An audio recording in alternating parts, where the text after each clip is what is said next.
आज हमारा मीना मंच उच्च प्राथमिक विद्यालय कुंभीपुर विकास खंड गांव जनपद फतेहपुर प्रस्तुत करता है मिलेट खेती पर एक प्यारा सा लोकगीत। सुनो देश के किसानों, सुनो देश के किसानों, मिलेट खेती अब अपनाओ जी। सुनो देश के किसानों, सुनो देश के किसानों, मिलेट खेती अब अपनाओ जी। रागी जर बाजरा जैसे, रागी जर बाजरा जैसे अब मोटे अनाज उपजाओ जी। रागी जर बाजरा जैसे, रागी जर बाजरा जैसे अब मोटे अनाज उपजाओ जी। सुनो देश के किसानों, सुनो देश के किसानों, मिलेट खेती अब अपनाओ जी।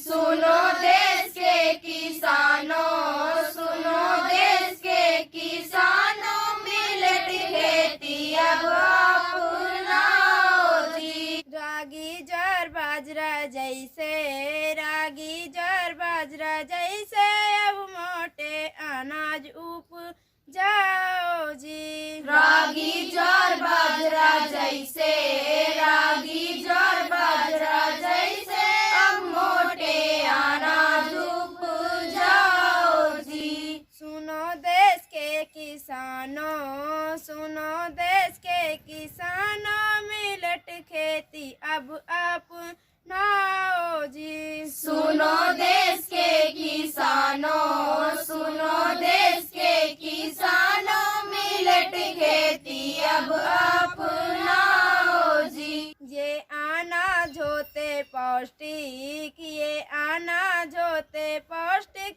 इन्हें खा के रोग भागाओ जी। ये अनाज होते पौष्टिक, ये अनाज होते पौष्टिक, इन्हें खा के रोग भागाओ जी। ये अनाज होते पौष्टिक, ये अनाज होते पौष्टिक, इन्हें खा के रोग भागाओ जी। ये अनाज होते पौष्टिक, ये अनाज होते पौष्टिक, इन्हें खा के रोग भागाओ जी। सुनो देश के किसानों, सुनो देश के किसानों, मिलेट खेती अब अपनाओ जी। सुनो देश के किसानों, सुनो देश के किसानों, मिलेट खेती अब अपनाओ जी। सुनो देश के किसानों, सुनो देश के किसानों, मिलेट खेती अब अपनाओ जी। सुनो देश के किसानों, सुनो देश के किसानों, मिलेट खेती अब अपनाओ जी। Subscribe now and press the bell icon. Never miss an update.